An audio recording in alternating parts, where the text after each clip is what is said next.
Ayan mga ka-channel, dito tayo ngayon sa channel ko sa Verbos TV, no? Kung mapapansin nyo yung ating setup dito, no? Wala pong handaan dito. Araw-araw po lang nakasetup yan dito kasi nga wala pa po tayong shop, no? Na paglalagyan ng design natin para mas marami sana makakita. Nasa loob lang siya ng bahay. At least nakasetup po siya rito. Daig pa natin mayaman dyan. Isipin nyo yung mga mayayaman, no? Tuwing okasyon na sila may setup na ganyan. Samantalang sa atin, araw-araw yung setup natin dyan. Breakfast, lunch, at dinner.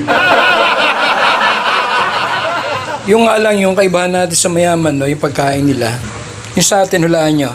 Ay, may sauce pa, no? Ay, just shell pa yung sa atin, no? Ayan, no? Tortang talong.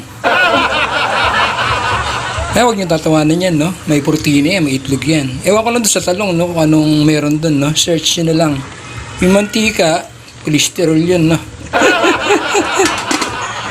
Ayan mga ka-channel, kaya pala nasa loob ng bahay yung ating setup, no? Kasi wala pa tayong puhunan na pang-rent ng shop, no? Kaya sa loob ng bahay natin siya sinet up. Kaya sa mga gusto magpaayos, no? Paayos lang kayo, Lagay ko yung cellphone number ko dyan. Tapos kung gusto nyo bumili ng fountain, katulad ng ganyan, tawag lang din kayo. Nasa 2.5 lang yung ganyan design ko. Sariling design ko po yan. Pakita ko ba yung mga design ko dating binibenta.